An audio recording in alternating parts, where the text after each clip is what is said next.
What's the biggest thing that has happened in the last 6 months for Bangladesh? Going to Pakistan and winning 2 test matches on the trot. So where did this come from? Hello? A lot of people remember the present. Champions Trophy তে কিছু করতে পারলেন না কেন? আপনারা কি করছেন? Yeah. But Champions Trophy আগে কিন্তু আমরা we beat Pakistan in Pakistan. New Zealand came, we beat them for the very first time in a test match. So we had produced some great results.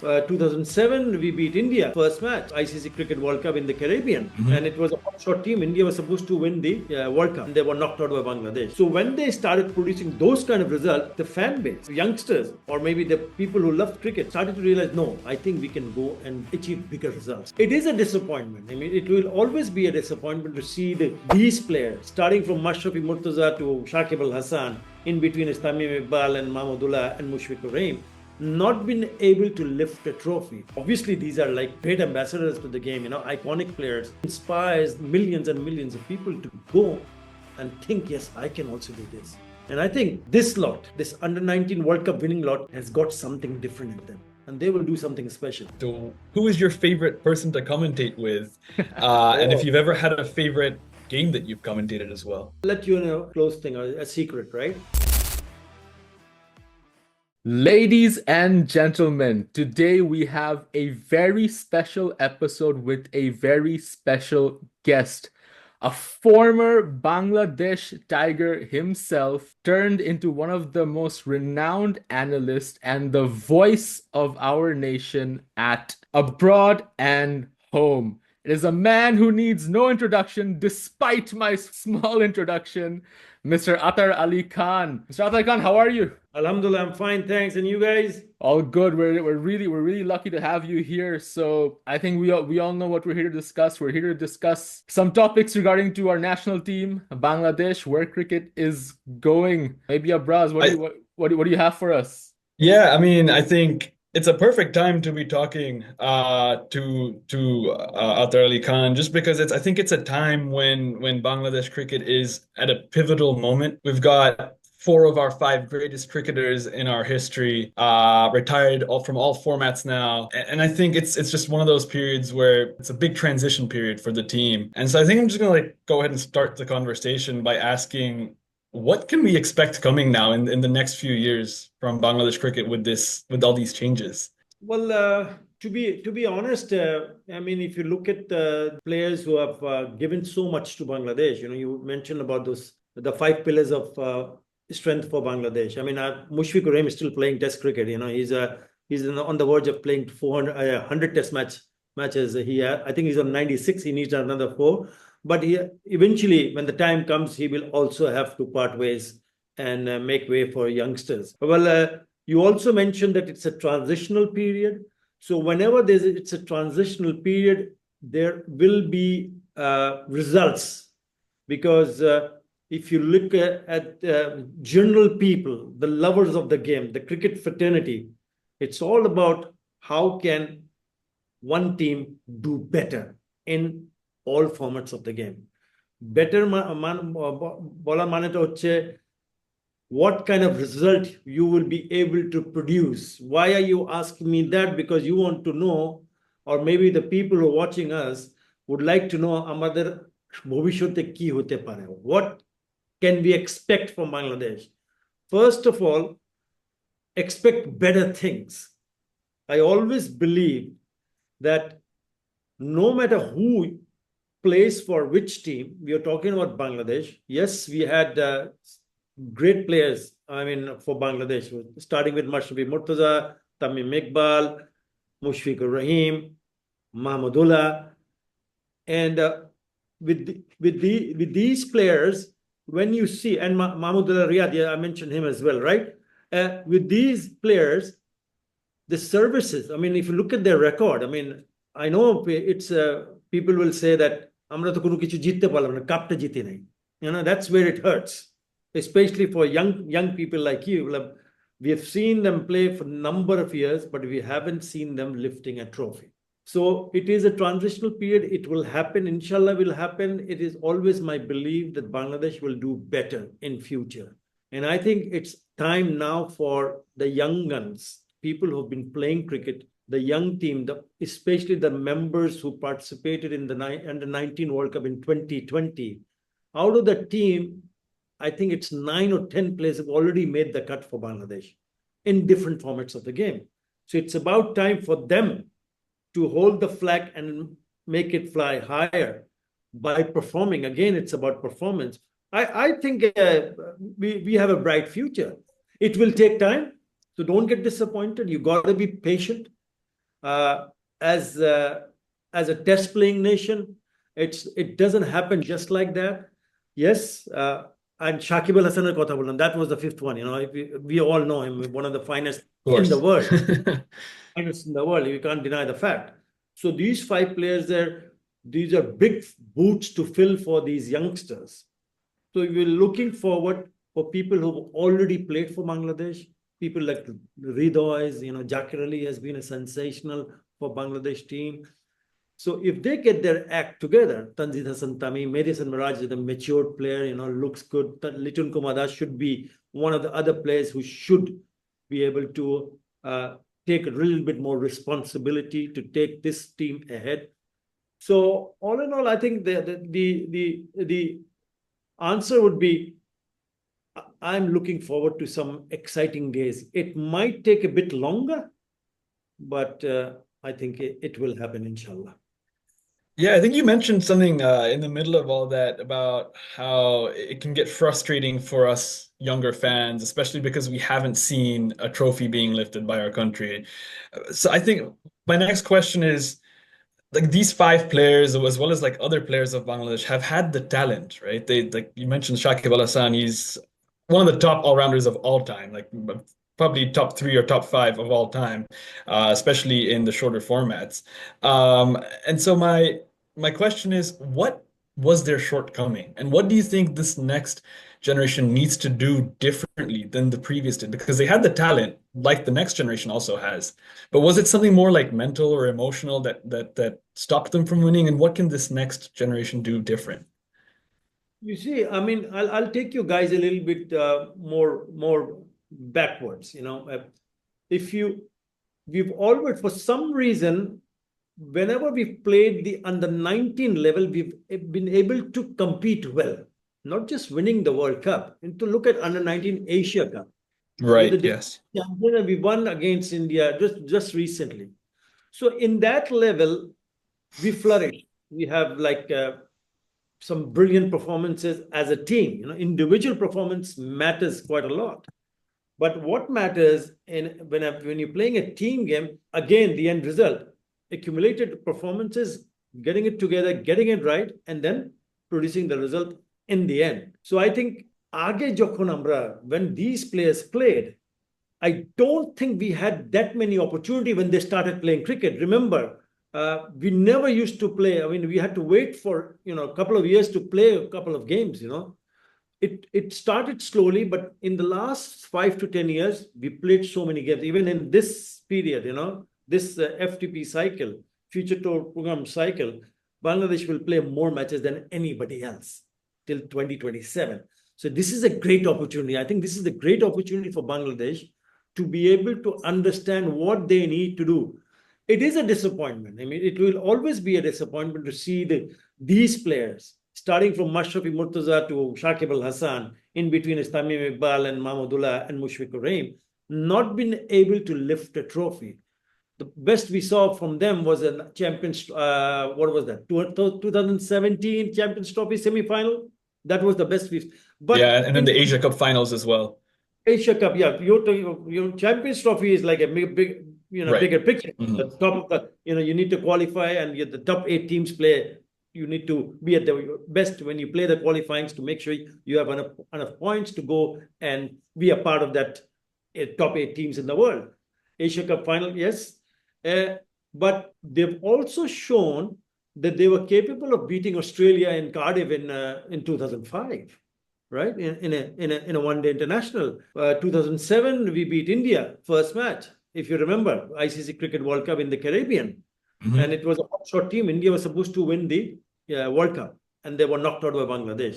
So when they started producing those kind of results, then the fan base, youngsters, or maybe the people who loved cricket, started to realize, no, I think we can go and achieve bigger results, which didn't happen.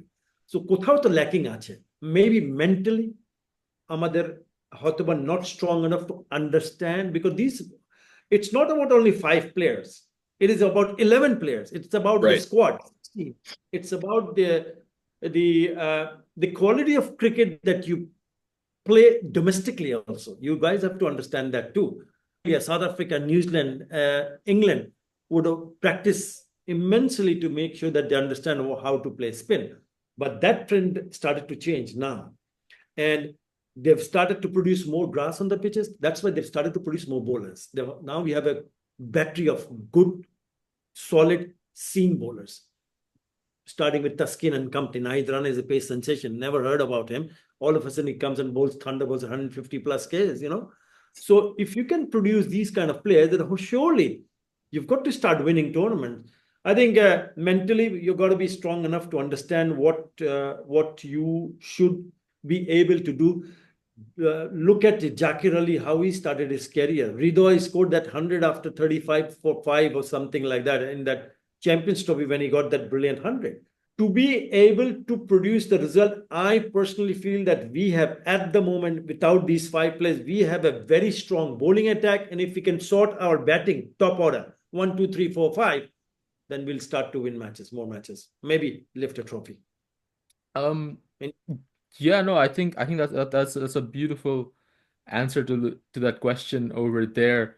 But you mentioned that, for example, Nahid Rana, it is someone who we've never heard of, and then he just comes and takes the world by storm in Bangladesh cricket. But we see that in teams like India and even lesser funded teams like Afghanistan, so many exciting youngsters, they're producing them almost like every day, right? I mean, I don't think India has any short supply of an exciting batsmen coming onto the crease. And even a country like New Zealand with their recent sensations like Rachin Ravindra, why is it that Bangladesh struggles to produce new exciting talent at the same pace as some of its other teams? Yeah, I think Yeah, I'll just add on like something small to that. Like I think like I like the thing about Sam's question there is we have a lot of talent, but how come like they're not being able to become global superstars? Like what's stopping them from reaching that level? if you look at the present lot, they don't have the experience apart from maybe Litun Kumar Das, Kummo Sarkar. Who else would that be in that category? If you take those 5 guys out, Mustafizur Rahman, he's been there for a while now. Again, I take you back. From when you play the age group levels, you're actually very exciting cricketers. I mean, Jaiswal came out from the same circle. Uh, Shubman Gill came out from the same under 19 level, and they're global superstars. Make no mistake. Mhm.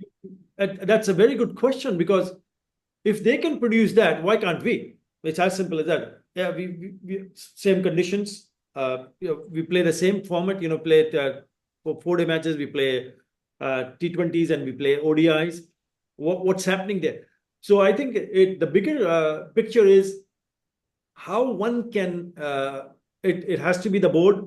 Bangladesh Cricket Board we need to address this. When you can produce players who can go and win the World Cup in the under 19 level, but they cannot do anything in the upper level. I mean, in the next level, where how do we improve that? So it's not an easy task. I think it's a difficult task, but it is possible. It is possible for them to understand. I think it's more about an individual player to understand his role. If you're a bowler or a batter, if you are playing for the national teams, let's say someone like Tanzid Hassan Tamim, he's a swashbuckling player. He's like something like what we saw young Tamim in the World Cup in 2007 when he went down the wicket and smashed Zahir Khan in the second tier in one of the matches in the World Cup match. But to be able to understand your own strengths and weaknesses is where it lies. I mean, if as a batter, I know that if I'm weak in some area, then I need to avoid that. I need to avoid that playing that kind of shot. If your strength lies somewhere else, stick to your strength. And I'm sure they discussed this. The whole bunch of people are working behind the scenes. The head coach They're working very ensure that they get better and better. And I feel that this particular lot, the young lot, will do something special. Will do something special, and hopefully sooner than later. But don't expect miracles so quickly. Transitional period, it'll take time. There will be painful results for you to accept, but never give hope. Come on, cannot give hope. I always feel that there's something Yeah, I there mean right in the corner that I'm gonna. no, I was gonna say I Sorry. think that's something we can learn from that's something we can learn from you. I mean, we watch some games, we watch anytime we see Bangladesh lose, we just lose confidence. But when you're sitting in that commentary box, it never seems like you're ever loss of hope. You always seem so hopeful. I have never lost hope. I've seen them perform poorly. I've seen them perform averagely. I've seen them perform brilliantly. I've seen glimpses of brilliance. What's the biggest thing that has happened in the last 6 months for Bangladesh? Going to Pakistan and winning 2 test matches on the trot in Pakistan. So where did this come from? Hello? Never in our dream, never. I never thought that it's going to happen. Maybe a one-off test match, but they go and beat Pakistan in Pakistan, not once but twice. And again, when they were, really in dire straits, 35 for 5 again, that test match when Litton and Miraj saved the day and then went on to win that. So there is talent, there is hope. So and if you add these 3-4 players and the top order, Tanzir Hassan Tamim, Shanto as well, because he's a very highly talented player. He's not among the runs. He recently scored 100 in a league game. Then there is Ridoy. And if these 3-4 players take more responsibility, including Litun Komodas, then sky's the limit. That's what we are hoping for. That's what I live for. Forget about hoping for. That's what I live for. You guys are young. I've seen them. My broadcasting experience is 25 years. 25 years, brothers and sisters. 25 years. And I played cricket for 24 years, domestically, 24 years. Add 24 with 25. So that's not a bad experience to have. Yeah. One run to a half century there. I think, speaking of development, nowadays T20 cricket seems like I personally I love Test cricket and ODI cricket as well, but I think T20 cricket on a global stage is something that excites a lot of people. And I think the Bangladesh Premier League, it didn't, like, some parts of it just did not go, I think, to how we would have wanted since its inception in 2012. Initially it started off as something that was exciting, but then with the growth of so many other leagues and with, like, the popularity of the BPL diminishing, and now there's, like, obviously a lot of issues with the financing the players. How can BPL sort of gain back its popularity amongst both fans as well as players from across the world? Abroad, you started what, 2012, right? Yeah. BPL. 2012. Okay, let me give you let me shed some light on this. The last season of BPL we just finished, right? Recently. Yeah. Not a lot of superstars, but we had some decent players. Okay, not because, as you mentioned, rightly pointed out, that there's so many leagues happening at the same time, so you're not going to get players.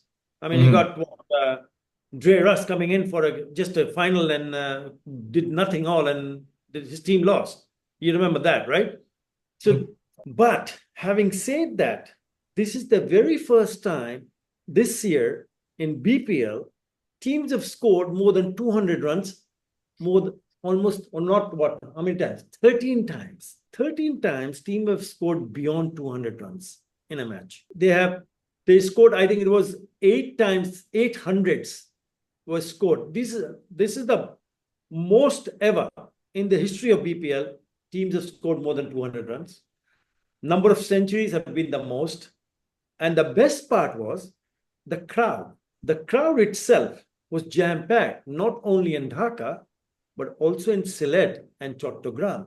Jam-packed, literally jam-packed. I don't know whether you guys saw it, but I was commentating. I knew it. I said, what's going on? What happened here? So there was a big change in the last BPL. in terms of performance and in terms of attracting the crowd. Why do crowd come in when you have the star power? They want to come and see their superstars. Sunil Narayan and AB de Villiers in the past, Brendan McCullum. Mhm. You name the big name, whatever. But having said that, they still attracted so many people to come and watch the game. There's something that must have happened and ticked over in their mind. But no, we got to go and support it. It's our game. It's our franchise league. You got to back it up, whether you like it or not. I know it could get better. There's no question about it. But I think it's made a huge change. If you look at what has happened in the past, especially in terms of people coming to watch, not on TV, in the ground. There were not a single seat available in each and every match, in each and every venue, which I thought was a big plus point for BPL. Big, huge. Because wherever you go and see other franchise league, there was a global league, Rangpur Riders went on to win it for the very first time, Bangladesh, right? So these are the positives I'm talking about. I'm not talking about any negatives. I ain't going to talk about negatives. No. You can ask me whatever you want. So the crowd there was nil. There's nobody watching the game. I can talk about other franchise league as well. Not a lot of big crowd. But this time, it made me feel seriously good when I saw so many people coming in to watch the game and so many people waiting outside to grab a ticket to get in and try to watch the game. I think it's something very. I think there's something very interesting in that, is that obviously, we say that there's so many leagues now. We're also talking about how Saudi Arabia wants to enter the market, in this short format cricket, to the point where, I think the big superstars are going to be lured more financially to join these leagues. I don't think, BPL, once upon a time, we used to attract people like Chris Gale, Joss Butler. But as you mentioned, that this recent edition was the most energetic and the most popular that you've seen in a while. So should the BPL just change to, or focus more on giving our domestic young players more of an opportunity to play and shift its identity to that, as opposed to being a league where you just bring in big names to get big crowds?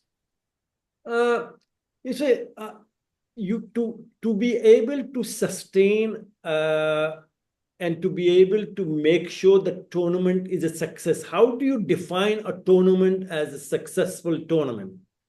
The moment you talk to anybody, said, tournament. That's the first thing I hear from them. Then I try to remind them, hang on a second. I think the biggest thing that is, what do you see from your eye? It's the crowd that comes in to watch the game. Doesn't matter where you play. You talk about Test cricket, you can see the similar kind of crowd when they play the Ashes. When India go to Australia, big crowd. Other teams, in England, maybe. South Africa, Test match, I don't know about that. New Zealand, Test match, very few. Grassy Banks se boshe thakbe, very few. So my point is, the most attractive part of the match is when you see a full house. When you see a full house, doesn't matter what kind of cricket you play. I'm talking about international. I'm talking about three formats. I'm talking about Test match cricket. I'm talking about ODI, and I'm talking about T20 internationals. If you have a full house, that means there's something attractive happening in the middle for them. Doesn't matter who's playing for you. Doesn't matter whether they're big stars or not big stars. It's about availability. There are issues that needs to be resolved, and it can only get better and better. To be able to sustain that and ensure that bringing in the crowd free you're buying the ticket to get in. Okay, there are some complimentary tickets, right? But not everybody is getting a complimentary ticket now. There's 25,000 people, maybe 5,000 people are getting complimentary. But to be able to go and ensure that it is a full house, and that is the most attractive part of any match. Yes, you might see Sachin Tendulkar there, you might see Brian Lara, you might see Sarbev Richards, and so on and all that. But if you see great players playing and not Because why do you call them great players? Not because of their performance, not because of their average, not because of their how they play, because they attract people to come and watch them play. Make no mistake. I mean, I would love to pay and watch Brian Lara. Why not? I would like to go and watch Brian Lara, Sachin Tendulkar. Kyano dekhona. So if they can do it with these bunch of players, there's something good is happening. And then you have an added advantage if you can bring in another big player, or maybe 4 players, or maybe 10 players, a bunch to make it even more attractive. But then the rest of them has to watch it on TV, huh? No more space. Because it's already full house. Well, I think that's good. That's something good that has happened, and we know about the changes and all that. But this is something that has really happened in favor of cricket for Bangladesh because of they've attracted people to come and watch. No, I think that's a lot of great insight. And I think at the end of the day, the big thing I've gotten from that is having hope. Because I mean, there are exciting things happening, but having hope. I think before we sort of finish everything off, the last couple of questions that we have are more related to you personally and you as a commentator. Um, for us as fans, we're watching the TV, we're watching the games, and we have a little bit of insight into how players prepare for games. But what about you? How do you prepare for a game? Like, what is life like for you as a commentator, sitting behind and talking and guiding all the viewers through the game? Okay, so I'll let you know a close thing, a secret, right? Which I don't mind sharing. So since I've been doing it for such a long time, so I carry a book, okay, and I have Bangladesh's every match written. I write it down whenever there's a game. It's write it down, So I've got like loads and Wow. loads, you know. So even before I'm talking to you, I did a little bit of I do a lot of research uh, in research of the game that we're supposed to play. Who are the players? Who are the players in form? Who are potentially a threat to Bangladesh? Kothar kotha, vice versa for Bangladesh going to Pakistan and Pakistan. So it's a lot of work. It's a lot of work. It's not just go and sit behind the mic and start talking about, which doesn't make any sense anyway. So you go in, I go in with a lot of research, and it's like it takes you a couple of days to make sure that actually what I feel as a commentator or as a former player that needs to be pointed out. If you're watching a cricket on television, you know exactly what is happening, right? It's a good shot, right from the middle of the water, or it's an edge. Mhm. Somebody got caught. That's a poor shot.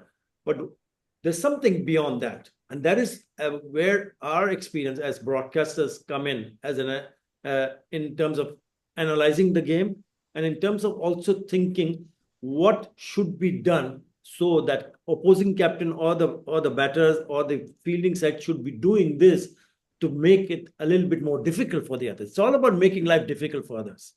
It's not about just bowling one over. It has to be consistently bowling well, and the batter will have to respect that. But if you go in and try to blast your way out and you get out, then it's a poor shot.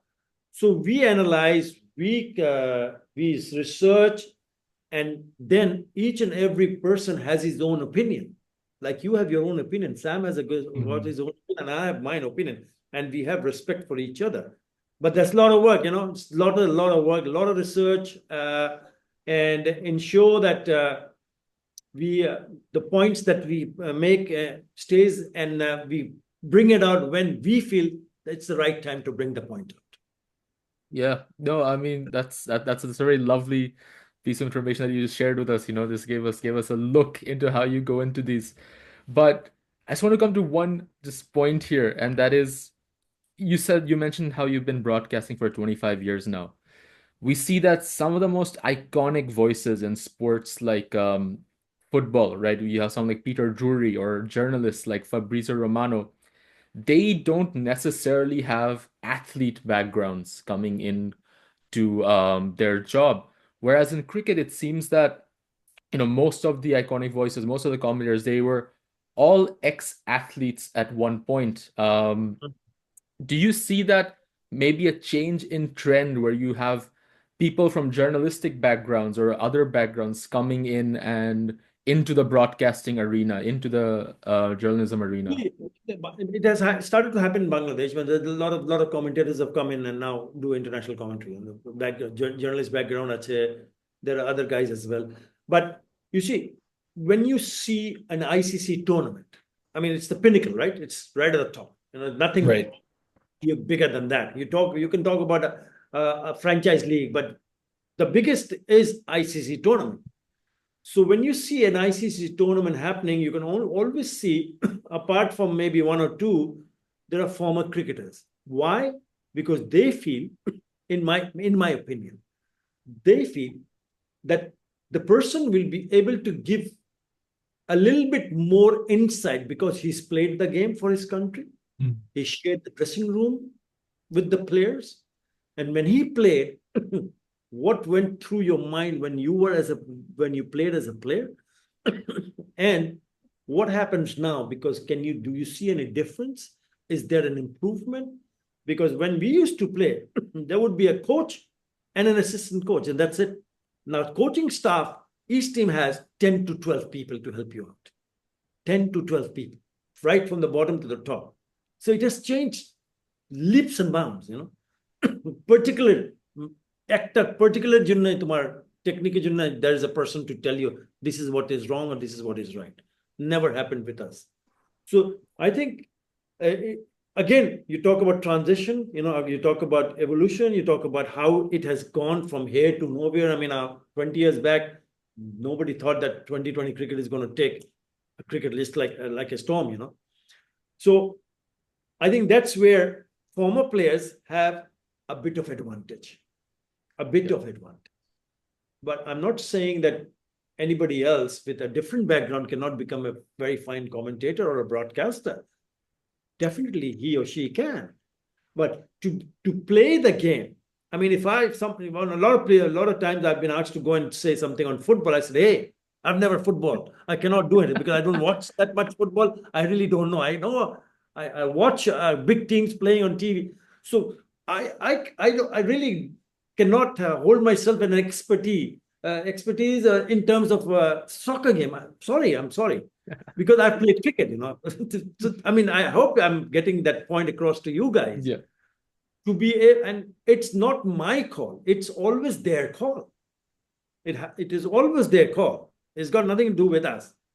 If they are interested, they'll get in touch with you. Say, are you guys available for work and this and that? Fine. If they're not, then you're sitting and watching the game on TV and having a cup of tea. That's about it, But that's how it works, and it's different because every broadcaster comes from a different, representing a different country in that format, with a different culture, with a different way of doing things. So it's nice to get across and be friendly with people and share your thoughts and, talk about the same thing, which is the game of glorious uncertainties called cricket. That's some great insight there. I know you've already shared one secret with us, but are you willing to share a couple more as to who is your favorite person to commentate with? And if you've ever had a favorite game that you've commentated as well. Well, I mean, there's so many, there's so many, but if the favorite would be, I think we do Bishop Bhai, Ian Bishop. Yeah. He's a buddy. I mean, everybody's a buddy. So very comfortable, and I feel comfortable with everybody else, but I don't know. There is something, there's some magic when he's around, we have a lot of chat. It's not just talking about cricket, it's about beyond that, what can they, like the question that you asked me, he'll ask me on air, where does Bangladesh go from here? Who are the players who you think can make an impact in future for the next 5 years? So it's a good chemistry. When I sit with Ian Bishop, I think it's a great chemistry for me. I love it. I love it. Yeah. Yeah, we love listening to Ian Bishop as well. He has a lot to say about South Asian cricket, especially Bangladesh cricket. Like whenever which I love listening to whenever he talks as well.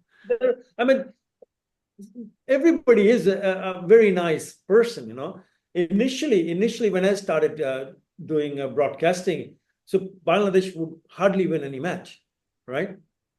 So they'll stare at me. I said, when are you going to, when is Bangladesh going to start winning? So I said, hey, wait, it's going to happen. So it was a hope not from today. The hope has been there since 25 years. And now I have thanks to Bangladesh that I have a good presence in the commentary box. Hey, you've beaten Pakistan. Hey, you've beaten Australia. Well done.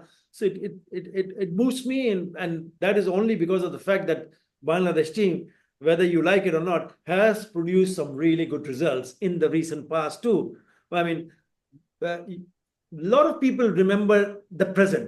Champions Trophy তে কিছু করতে পারলেন না কেন? আপনারা কি করছেন? Right?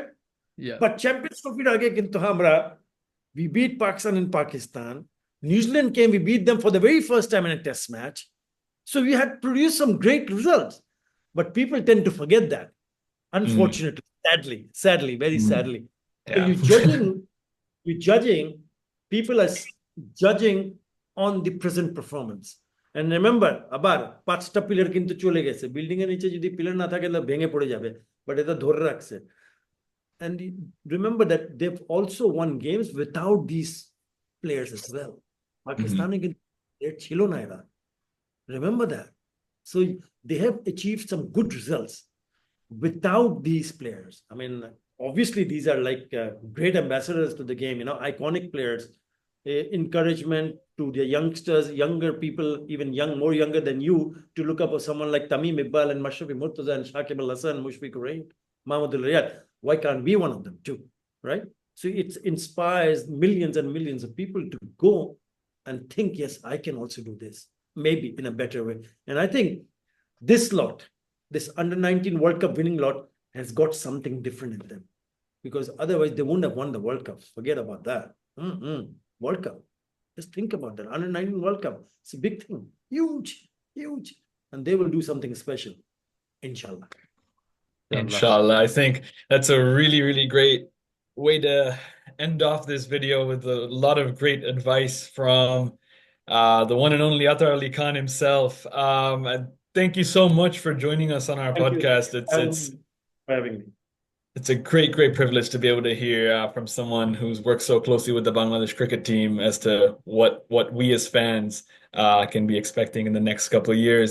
Yeah, sure. I mean, it's like 12:15 in Bangladesh, 12:15 tonight. So it's Shubhoratri and good night from me. All right, and have a good night to all the viewers as well, All right. wherever in the world you're from. Thanks. Stay safe. God bless.